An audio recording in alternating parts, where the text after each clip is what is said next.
1 Reis, capítulo 3. 1 Reis, no capítulo 3, a oração que Salomão direcionou ao Senhor.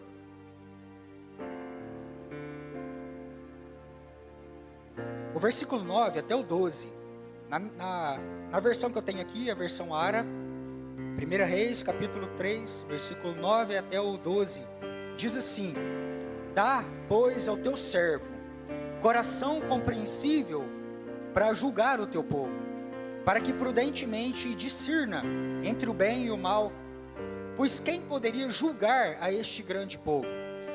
Estas palavras agradaram ao Senhor, por haver Salomão pedido tal coisa. Disse-lhe Deus: já que pediste esta coisa, e não pediste longevidade, nem riquezas, nem a morte dos teus inimigos, mas pediste entendimento, para discernires o que é justo, eis que faço segundo as tuas palavras. Dou-te coração sábio e inteligente, de maneira que antes de ti não houve teu igual, nem depois de ti haverá.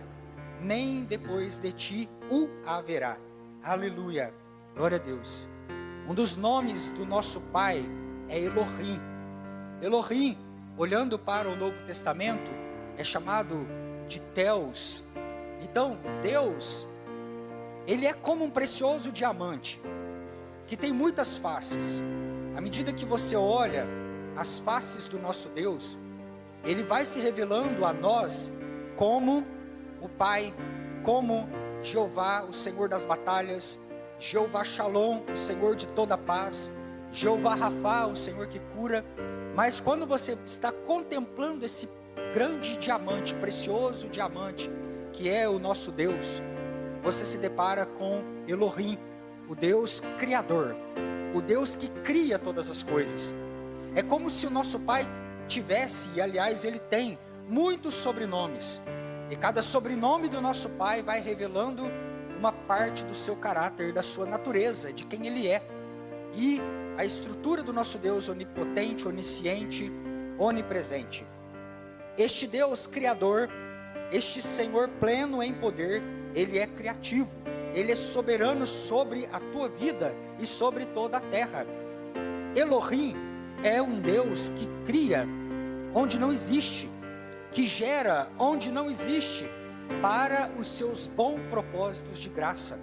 Todas as vezes que você vê Deus intervindo na história e criando onde não existe, ali está o nosso Deus, Jeová, soberano, Yahvé, esse Deus todo-poderoso que é Elohim, que cria onde não existe para o seu bom propósito, conforme a sua vontade, para os seus propósitos graciosos. Lindo é perceber que você, queridos, que é filho de Deus, também possui traços criativos. Somos capazes de criar. Então, o ser humano cria, o ser humano, ele tem esta capacidade de gerar virtude, beleza, de ordenar a terra, de colocar as coisas em ordem, em nome do Senhor. Aliás, essa era a expectativa do Pai, lá no começo de todas as coisas. Essa era a vontade de Deus, o nosso Pai, porque Ele fala, quando Ele está criando, quando Ele cria, aliás, homem e mulher, Ele dá uma incumbência, Ele dá uma ordem, para que estes então venham a gerenciar a terra, venham a criar, onde eles viessem a passar, eles pudessem colocar todas as coisas em ordem, gerando virtude, valores, vida. Então o ser humano também tem essa capacidade criativa. Somos dotados de dons, a qual o Senhor Deus nos deu, e também de uma herança no nosso Pai. Temos uma herança disponível no nosso Deus. Mas eu preciso considerar também que o nosso inimigo, o arqui-inimigo do povo de Deus, Satanás, ele não cria, queridos. Ele não cria. Satanás não tem poder de gerar. Satanás não tem poder de criar. Satanás não tem poder de fazer coisas novas. Satanás, ele é apenas um ser que manipula. Satanás, ele é apenas um ser que é oportunista e que controla coisas, e que é um ser fraudulento, e que para poder chegar aos seus propósitos, ele precisa manipular as pessoas. Ele precisa, então, ganhar o coração das pessoas para usar os dons das pessoas a seu serviço. Ele precisa manipular os recursos dessa terra para então usá-los contra o reino e contra os propósitos de Deus. Então, nesse sentido, você precisa entender isso. Já ensinei isso a vocês. Um padrão de pensamento gera um padrão de comportamento. Um comportamento pecaminoso autoriza intervenção espiritual. Satanás só tem legalidade quando ele encontra pecado, quando ele encontra coisas erradas. Lá no Éden, lembre-se que ele é chamado de serpente. Lá no Apocalipse, no fim de todas as coisas, ele é chamado de o dragão. O que levou esta figura do jardim como uma serpente até o fim a se tornar o dragão? Crescido, avolumado. Você precisa se lembrar de que ele rasteja se alimentando do pó. E o pó é o símbolo para o pecado, para as decisões erradas e as legalidades que o ser humano dá a Satanás. Então Satanás, a antiga serpente, vem se alimentando desde o começo dos pecados da humanidade, manipulando as pessoas. E é por isso que ele se tornou o dragão no fim de tudo, crescido e avolumado com o poder que os seres humanos conferiram a ele por conta das suas más escolhas. Ele se alimenta do pó, ele se alimenta do pecado. As suas ferramentas, os seus únicos recursos são aquelas que os homens forjam através do pecado. Então entenda uma coisa, Filadélfia: pecar, ir contra a santidade de Deus, desprezar os dons que Deus colocou em nós, tratar com leviandade aquilo que é santo e, inclusive, administrar mal os recursos que Deus colocou nas nossas mãos, tudo isso é alimentar a Satanás. Tudo isso é dar poeira para que ele venha, então, este dragão, a se alimentar. Se lembre de Esaú.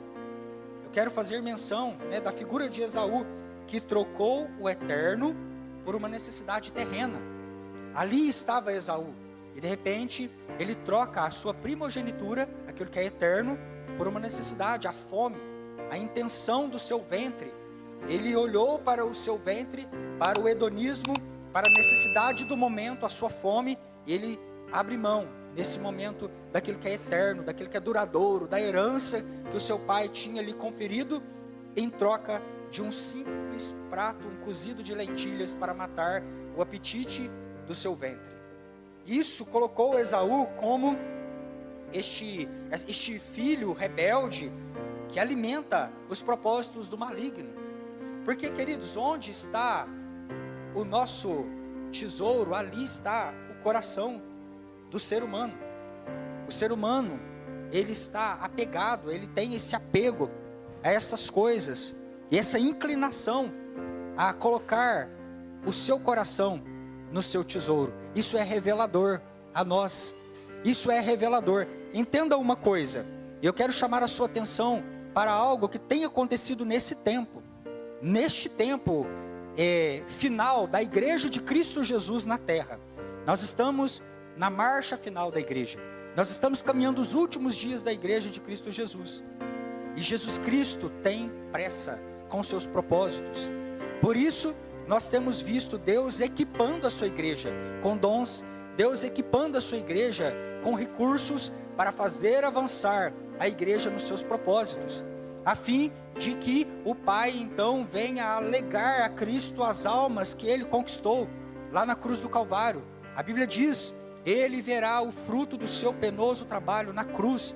Então, o Pai prometeu a Jesus as almas, o Pai prometeu a Jesus uma noiva, e agora o Pai está liberando sobre a terra todos os recursos necessários para que então este propósito venha a se cumprir. Coração dos pais convergidos aos filhos, dos filhos aos pais, Cristo atraindo a Ele todas as almas. Então entenda que há um movimento de convergência. O que é isso? Jesus está atraindo a Ele as pessoas, Jesus está chamando para Ele a atenção, Jesus está sendo entronizado. Ainda que pareça que lá fora o mundo está um caos e que o joio está alcançando a sua plenitude, você precisa olhar e ver que do outro lado também o trigo, que é a igreja de Cristo Jesus, ela também alcançou a plenitude. E ela está madura, pronta, queridos, para este tempo. Nós somos os trabalhadores da última hora. Nós somos aqueles aos quais o Senhor Deus tem dotado de dons. Nós somos aqueles aos quais o Senhor Deus tem levantado e tem derramado a capacitação e a orientação do seu Espírito, que é santo. E o Senhor Deus tem liberado estratégias e recursos para que nós venhamos neste tempo a caminhar nos propósitos do Pai e consagrar a Ele todas as coisas, fazer convergir para o Senhor todas as coisas. E é necessário nós entendermos isso, que Deus está liberando recursos para pavimentar o caminho para os propósitos de Deus. Ele dá recursos, Ele empodera aqueles que Ele chamou para a sua obra, assim como Ele fez com Salomão. Assim como Ele fez com Salomão. Que coisa maravilhosa, quando Deus chega para Salomão, Ele não pediu riquezas, Ele não pediu a morte dos seus inimigos, Ele não pediu vida longa ao rei, não, Ele pediu algo eterno. Ele sondou o coração de Deus, Ele descobriu o que tinha sido decidido no conselho celestial, e Ele alinhou o seu coração com a decisão e a vontade do Pai. Ele pôs os ouvidos para ouvir, e o coração submisso à vontade deste Deus, para cumprir na terra os propósitos de graça do nosso Pai. E é por isso que o Senhor se agradou de Salomão, e disse: você pediu uma coisa eterna, você pediu uma coisa duradoura, você submeteu o teu coração ao propósito do Pai em primeira mão, por isso eu te darei isso, e te darei também estas outras coisas. Foi assim também na vida de João Batista, quando abriu mão de todas as glórias do sacerdócio, para optar por uma vida simples, mas uma vida que agradava a Deus. Ele rejeitou ser aclamado, ser louvado, ter muitos seguidores, lá no pátio do templo, lá no meio dos sacerdotes, lá no meio dos ofícios do sacerdócio daquela época. Era a herança de João Batista, receber aquela glória, mas ele rejeitou tudo aquilo, a troca de algo eterno, de algo duradouro, de viver o propósito de Deus para a vida dele. Por isso, Deus entregou para João Batista aquilo que era glorioso e eterno, mas também deu a ele coisas, as glórias, deu a ele os seguidores, deu a ele a fama, deu a ele o holofote, embora ele sempre estava direcionando todas aquelas luzes para aquele que era maior, o Cristo. Ele foi o precursor, o preparador, aquele que foi adiante, preparando o caminho do Senhor, dizendo: aí vem aquele que é maior do que eu. Então essa postura de humildade de João Batista atraiu o olhar de Deus.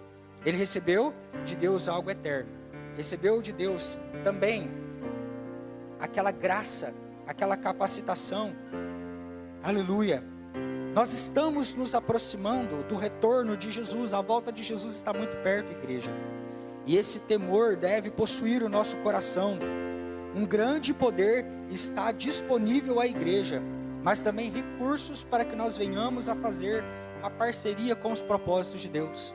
Isso é maravilhoso, porque quando nós pensamos em recursos, nós estamos pensando em dons. O que falta a você, igreja? Você tem a palavra, você tem o Espírito Santo de Deus, você tem os dons espirituais, você tem o Espírito Santo de Deus que te capacita a enxergar coisas que outros não viram. Por isso você pode marchar, e por isso você pode avançar, prosperar nas áreas da tua vida. Nós precisamos ser curados de uma mentalidade órfã e escassa, e colocar os pés, e orar mais, orar por saúde, orar por prosperidade, orar por liberações de recursos do céu, para que nós venhamos a viver os propósitos eternos do Pai. Ah, querido, se está alinhado com o coração de Deus, se é propósito eterno, você pode pedir, você pode bater, você pode clamar, você pode insistir, porque há disposição no coração de Deus para liberar sobre a igreja isso. Isso é maravilhoso.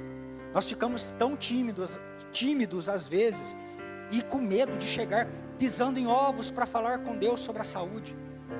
Muitas das vezes tímidos para falar com Deus a respeito das nossas finanças, para falar a respeito da nossa família, que muitas das vezes está padecendo, para orar. Alinhe o teu coração com os propósitos de Deus, o teu Pai. Alinhe o teu coração com os propósitos de Deus. A partir do momento em que nós desejarmos aquilo que é da parte de Deus, aquilo que é o sonho de Deus, queridos, nós teremos, assim como Salomão, a bênção do Senhor sobre as nossas vidas. Nós teremos à disposição os recursos para fazer avançar os propósitos de Deus nessa terra. Aleluia! Uma coisa que eu preciso enfatizar é: a quem muito é dado, muito é exigido. E há uma responsabilidade muito grande que nós precisamos ter com aquilo que o Senhor Deus colocou nas nossas mãos. Deus colocou algo nas nossas mãos, seja dom, seja tempo, seja talento, seja dinheiro, seja recurso. O Senhor colocou algo nas tuas mãos e você precisa ser responsável. Você precisa ser achado um bom mordomo, um bom administrador daquilo que Deus colocou nas tuas mãos. Assim como aqueles administradores do tesouro que Deus colocou nas mãos. Nós não podemos enterrar, nós não podemos também desperdiçar aquilo que o Senhor Deus colocou nas nossas mãos. Quando o Senhor Deus voltar, que Ele possa nos achar como os bons e zelosos administradores. E Ele possa dizer: servo bom e fiel. Servo bom e fiel, eu confiei algo nas tuas mãos. Te dei tempo e você foi um bom mordomo do teu tempo, fez bom uso da tua vida. O que nós estamos fazendo com o nosso tempo nessa terra? Como nós estamos gastando a nossa vida? Estamos gastando em coisas que são eternas e que glorificam ao Senhor? Ou nosso tempo está sendo peneirado e está alimentando com a poeira do pecado os desejos do inimigo, do nosso inimigo? Os recursos que Deus deu nas nossas mãos, a glorificação ao nome de Deus, quando você administra bem o tesouro que Deus pôs nas tuas mãos? Ou o nome do Senhor é envergonhado por tua causa? Ou o reino de Deus está, muitas das vezes, encontrando oposição por conta que você não tem administrado bem o tesouro que Deus colocou nas tuas mãos? E os dons, e o tempo, e a nossa vida, e o propósito, e aquilo que o Senhor Deus colocou, aquele talento que Deus colocou nas tuas vidas, para que você venha queimar os teus dias em prol do Senhor, do seu reino e dos nossos irmãos da nossa família. Vamos trazer isso à memória, porque há uma grande responsabilidade com que Deus confiou até nós, para que venhamos a administrar tesouros pelo bem do reino. Onde é que está o nosso coração? Onde é que está o nosso coração? Vamos alinhar nesta noite, queridos, o nosso coração com a agenda de Deus. Existem tantas agendas por aí sendo cumpridas, tantos interesses pessoais e malignos, mas Deus tem uma agenda para esse tempo. E a agenda de Deus é uma agenda cristocêntrica, de entregar para Jesus tudo que é dele por direito. As almas, as vidas, aqueles aos quais o Senhor Deus comprou lá na cruz do Calvário. Deus está edificando para Ele uma família gloriosa. Deus está entregando para o Cristo uma noiva adornada, zelosa, e o Espírito Santo de Deus tem trabalhado diuturnamente para que isso aconteça. Mas o Senhor, Espírito Santo, deseja encontrar dentro de nós também uma morada, um abrigo para Ele. Que venhamos alinhar nesta noite o nosso coração, assim como Salomão. E quando o Senhor Jesus nos procurar, venhamos a ter a resposta rápida e certeira na oração, e entregar a Ele, e pedir a Ele, alinhando o nosso coração com os propósitos e os sonhos do nosso Deus. A partir de hoje, sonhe os sonhos de Deus, esses dão certo. Alinhe o teu coração com o propósito de Deus. Descubra o que é que já está definido lá no céu para a tua vida, e passe a viver nessa terra com o coração alinhado à expectativa de Deus. Amém? Nós somos uma geração como Salomão, alinhados e fazendo boas escolhas. Uma geração como João Batista, ainda que a escolha seja a escolha pelo simples, pelo puro, mas que venha a agradar a Deus. Que a tua vida seja a vida de um precursor. Quando as pessoas olharem para você, elas venham ver Cristo. Quando as pessoas olharem para você, sua vida venha a apontar Cristo. Que toda luz que o Senhor Deus venha jogar em cima de você, você venha direcioná-la para o nome glorioso do Senhor, o teu Deus, adorando e louvando ao Senhor em todo o tempo. Amém?